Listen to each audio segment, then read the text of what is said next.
এবং ডক্টর ইউনূসকে আমরা বিচারের আওতায় নিয়ে আসবো যদি সঠিকভাবে নির্বাচন না হয়। তাকে বিচারের কাঠগড়ায় দাঁড়াতে হবে। আমাদের তো তাহলে চরম ভুল হয়ে গেছে যে ডক্টর ইউনূসকে বিশ্বাস করে। আজকে আওয়ামী লীগ মাঠে নাই, এক একজন বিশাল বড় বড় সিংহ পুরুষ হয়ে গেছে। তারা আসল হিরো হয়ে গেছে আওয়ামী লীগের অনুপস্থিতিতে। এই জুলাই সনদ প্রাথমিকভাবে মুক্তিযুদ্ধের বিরুদ্ধে একটা সনদ হিসেবে দাঁড় করানোর চেষ্টা করা হয়েছে। তারা একটা পলিসি নিয়ে আগাচ্ছে, সেই পলিসির বাইরে যাবে না। তো এই যদি হয়, এই যদি থাকে ডক্টর ইউনূসের মনে, এই যদি থাকে আলী রিয়াজদের মনে, তাহলে আমরা তাদেরকে বলতে চাই, আপনারা এই গণ অভ্যুত্থানের কেউ না মানে কেউ না। আপনারা কোথাও ছিলেন না এই গণ অভ্যুত্থানের মধ্যে। এই গণ অভ্যুত্থানে আমাদের পক্ষে একটা স্টেটমেন্ট দেননি, একটা কথা বলেননি আপনারা, এবং আপনাদের কেউ ক্ষতিগ্রস্ত না। এবং আজকে বলছি যে আপনারাও এই সরকারের শেষ সময়ে এসে এখান থেকে পালায় যাবেন। হয়তোবা এমন হতে পারে যে ঠিক আগ মুহূর্তে এসে আপনারা বলছেন দায়িত্ব পালন করলাম না, চলে গেলাম এখান থেকে, এবং দেশে আর একটা ম্যাসাকার লাগায়ে দিয়ে পালানোর চেষ্টা করবেন। এবং আমরা সেটা বলছি, আমরা সেই পালাতে দেব না। এবং ডক্টর ইউনূসকে আমরা বিচারের আওতায় নিয়ে আসবো যদি সঠিকভাবে নির্বাচন না হয়। তাকে বিচারের কাঠগড়ায় দাঁড়াতে হবে।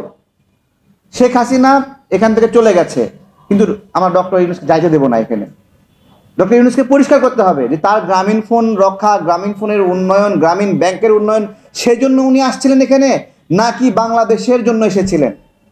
আমাদের তো তাহলে চরম ভুল হয়ে গেছে যে ডক্টর ইউনূসকে বিশ্বাস করে।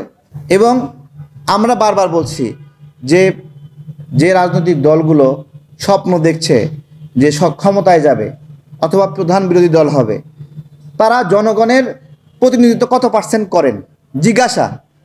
একমাত্র স্মার্ট সিটি বসুন্ধরা, আধুনিকতায় এক ধাপ এগিয়ে। আজকে আওয়ামী লীগ মাঠে নাই, এক একজন বিশাল বড় বড় সিংহ পুরুষ হয়ে গেছে। তারা আসল হিরো হয়ে গেছে আওয়ামী লীগের অনুপস্থিতিতে। কিন্তু আমরা তো দেখেছি 28 তারিখ গেল, তাই না?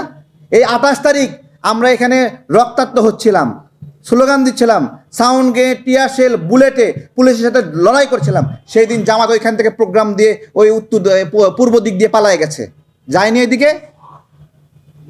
এই গত 17 বছর আমরা যদি কষ্ট পাই, যদি গণতান্ত্রিক আন্দোলন সফল না হয়, শুধুমাত্র জামাতের শয়তানির কারণে আমাদের এই আন্দোলন সংগ্রাম সফল হয়নি। এবং তাদের একটাই মাত্র এজেন্ডা ছিল, যে এজেন্ডা হলো তারা যদি ক্ষমতায় না যায় তাহলে এই গণ অভ্যুত্থান দিয়ে কী হবে, এই আন্দোলন দিয়ে কী হবে। আজকে আওয়ামী লীগকে, জাতীয় পার্টিকে সহ বিভিন্ন রাজনৈতিক দলকে নির্বাচনের বাইরে রাখার কথা হচ্ছে। বিএনপিকে বুঝতে হবে এটা একটা শয়তানি। আজকে এই দলগুলো ছাড়া যদি নির্বাচন হয়, তাহলে এই জামাত যেখানে বলছে আওয়ামী লীগ নিষিদ্ধ করো, জাতীয় পার্টি নিষিদ্ধ করো, সেই জামাত বিএনপি সরকার গঠন করার 3 মাসের মধ্যে আওয়ামী লীগকে নিয়ে সরকার পতনের আন্দোলনে নামবে। কোনো গ্যারান্টি আছে?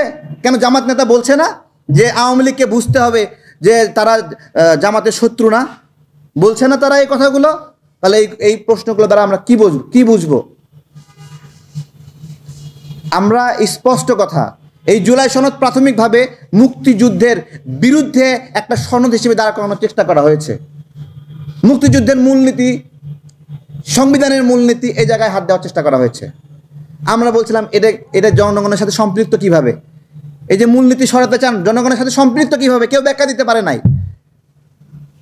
একটাই যুক্তি যে 72-এর সংবিধান ছুঁড়ে ফেলে দাও। কেন 72-এর সংবিধান? তুমি ছিলা 72 সংবিধান আদায় করার সময়? তোমরা তো বড় বড় মিছিল করছিলাম মুক্তিযুদ্ধের বিরুদ্ধে। বাংলাদেশের নাগরিকদেরকে বলবো, জামাতের বড় বড় মিছিল দেখে আপনারা ভয় পাবেন না।